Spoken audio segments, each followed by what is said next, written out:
What's going on YouTube? Today I bring you my cornerback rankings for the 2021 NFL season.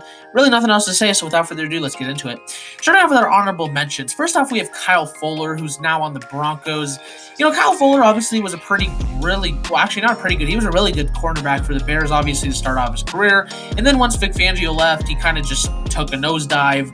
But I think now that he's back with Vic Fangio in that Denver defense, I think he could regain that superstar status at cornerback, but for right now, he's going to be at 13. Number 12, we have James Bradberry, who had a very, very solid season with the Giants. Actually, one of the best cornerback seasons in the NFL. Now, it is really his first year as an elite corner, and even then, he really cooled off by the end of the season. So I just want to see him do it again and be a bit more consistent this time. But for right now, still the number 12.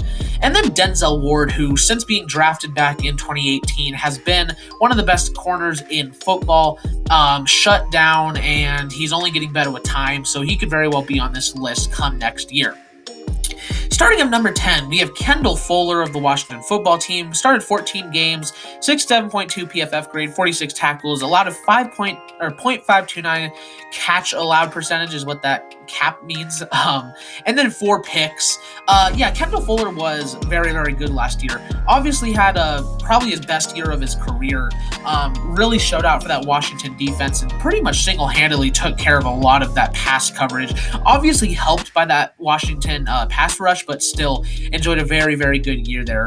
I want to see him do it again. I want to see him just show me that this was not a one-year wonder and he can be higher on this list next year. Number 9, we have Richard Sherman, who I'm going to predict to sign with the Cardinals, but we will have to see where he lands. Was hurt a lot of last year, but in 2019, obviously, was one of the best corners in football. 15 games, 88.9 PFF grade, 53 tackles, 5.29 cap, and 3 picks. Now, he did take a very obvious step down in the 5 games he played last year. Being that he's starting to get up there in age and stuff, I don't expect him to regain his 2019 or previous status or his play from them, but I still think he is a top 10 corner. He's still one of the best all time, shut down, so we'll have to see where he lands, but who knows, maybe he could regain his 2019 form. Maybe he's not done quite yet, but he's still in my top 10. I still really do love Richard Sherman, but I have 8 other guys I think I'd take over him right now. Number 8, we have William Jackson III, who is now on the Washington football team. This might be a bit of a surprising pick to some people, but 14 games last year, 71.4 PFF grade, 43 tackles, a 5.21 cap, and 1 pick. The stats aren't necessarily going to show it. The PFF grade is not necessarily going to show it, but William Jackson is one of the most underrated players in the NFL. This guy is a very, very, very good corner. I think now that you make him the number 2 there in Washington, this guy could be viewed as a top 5 corner next year. Because he might play that freaking good. I've been a big fan of William Jackson for a couple years now. I really, really love his game, and he's a top 10 player to me. So I think here at number 8 is completely fair for him. William Jackson here at number 8. Number 7, we have Marlon Humphrey. Last year started 15 games, 76.1 PFF grade, 76 tackles, 6.40 cap, and 1 pick. Marlon Humphrey, also one of the better shutdown corners in the NFL, just earned himself a big contract extension. Now, he does allow, one of the higher catch rates, but still a very good shutdown corner. He's everywhere on the field. He leads a secondary that has some good corners, but their safeties suck, and so he does a lot more than you really might think. 7 might seem a little low to some people. Maybe it seems a little high to some people. I think that's the right placement for him right now. I think he has yet to take that step into elite as a corner, but I still think he is one of the best corners in football, obviously. Number 6, we have Darius Williams for the Rams. This is a name that I'm sure many people are very surprised to see, but really, I think Darius Williams is the most underrated player in the National Football League.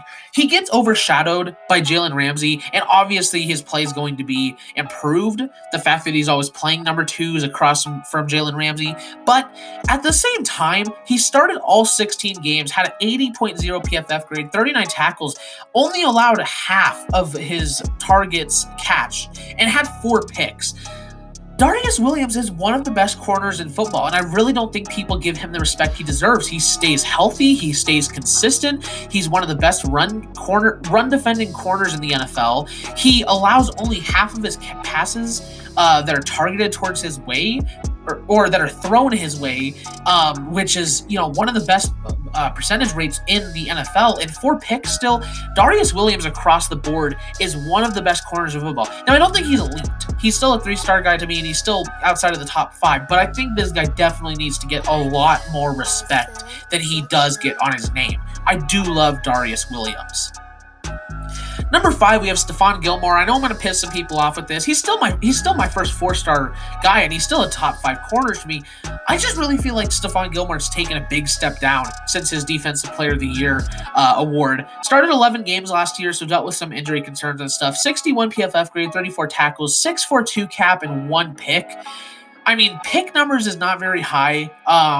He's far from a good run defender at this point, and he is dealing with some health issues, not to mention that he has the highest completion rate allowed of all the guys on this list, except I don't know about our honorable mentions. I didn't check I didn't calculate their percentages allowed and stuff, but out of the top 10 guys here, he has the lowest, right? So all that considered, I keep bashing on him. He's still a top 5 cornerback in the league. He still is a shutdown dude that will, he will shut down even the best corners in the game. Is he getting older? Is he getting worse? Yes. And I would not be surprised if he doesn't make this list next year, to be honest, or if he's an honorable mention. I think he's taken a big step down, but he is still a top 5 corner and still one of the best in the league. Number 4, we have Tre'Davious White. I'm a big fan of Tre'Davious White. I want to put him higher, but I just can't at the end of the day. He could definitely be a much better run defender, but now as an actual defending pass corner, I mean, he's great. 618 cap and 3 picks. Really doesn't show the amount of shutdown play he really gives the Bills there. They have 2 great safeties, obviously, but I think he really elevates the play of literally everybody on that defense. Bills pass rush, they're deep, but they don't have any stars. So I think the fact that he does as well as he does when the Bills really do not have a great pass rush, I think shows a lot. I think he's one of the best corners in football, and I know there's going to be people that are mad that I have him over Stephon Gilmore. I think he deserves that, and I think Tre'Davious White is a fantastic corner and is a top 5 guy in my opinion, top 4 in this case. Number 3, we have Xavier Howard, who, God, I want to put him 1, but I want to see one more season that's even close to this kind of level of production. In 2020, he started all 16 games, had an 87.3 PFF grade, 49 tackles, 5.22 cap, and 10 picks, leading the NFL with interceptions, to my knowledge. Xavier Howard enjoyed easily the best year of his career and probably the best season out of any corner last year. He's not quite number 1 because there's a couple other guys I can't put him over yet, but if he even has near this good of a season again, I think he has to be number 1. Xavier Howard is an extremely talented guy. He's a great run defender and also just elite in pass coverage. And I think he makes that entire defense so much better. The Dolphins defense, is not a very good on defense, honestly, but Xavier Howard, makes the play of everyone better. I think Byron Jones is I've not really said this before, but I really do not like Byron Jones. I don't think the contract was worth it. I think he makes Byron Jones look decent, and that's the fact that I think Byron Jones is a horrible quarterback personally, and even he looks at least decent when he's playing next to Xavier Howard. Their safeties sucked last year, but they really did not look that bad because of Xavier Howard. Now you're giving him Javon Holland. You're improving the pass rush. Honestly, dude, I think Xavier Howard could very easily repeat this kind of production next year, and at that point, you definitely have to put him at number 1. But for right now, he is number 3. I really do love Xavier Howard, though. Number 2 is Jair Alexander. Played 15 games last year, had a 90.5 PFF grade, 43 tackles, 507 cap, and 1 pick. Jair Alexander is elite. I don't know what else to say besides that. I mean, his height at first maybe could appear an issue, but he's shown that that's an absolutely just incorrect stereotype. That's why letting a guy like Asante Samuel fall as far as he did was completely stupid, because Jair Alexander is 5'9", and he holds up against even the best receivers in the NFL. He shuts down guys on a consistent basis. He's one of the best run defending corners in the NFL, allows one of the lowest catch percentages. All around, Jair Alexander is just an incredible player. And, he's a top 2 corner. I want to put him number 1, and it was really hard, but at the end of the day, I had to stick with Jalen Ramsey. Last year, 15 games, 79.8 PFF grade, 39 tackles, 0.5 cap, and 1 pick. Again, maybe the stats don't necessarily support it, maybe the PFF grade doesn't support it, but Jair Alexander, to me, is the best corner in football. Did I say Jair Alexander? Jalen Ramsey, to me, is the best corner in football.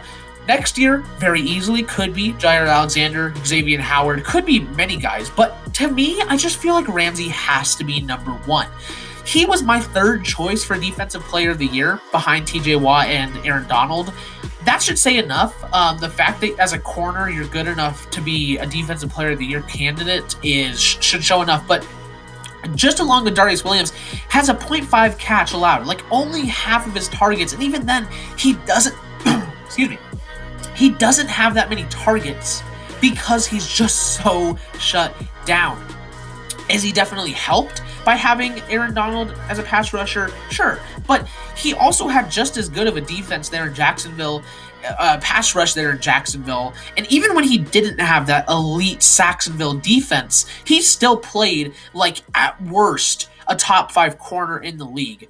Again, while the stats might not necessarily support it, I think pretty easily, to me, at the end of the day, Jalen Ramsey has to be number 1. When you think of shutdown corner, this guy should be the first player that comes to mind. He's young, he's elite, he's good, and again, it can be Alexander or Howard or someone else next year at number 1, but for me, based off this last year and heading into this year, I definitely have to put Jalen Ramsey at number 1. But that is my cornerback rankings for the 2021 NFL season. Last stop, we have our safeties in a couple days, so if you want to watch that, don't forget to leave a like, subscribe, and hit the notification bell so you never miss an upload. Thank you guys so much for watching, and I will see all you guys in the next video. Bye-bye.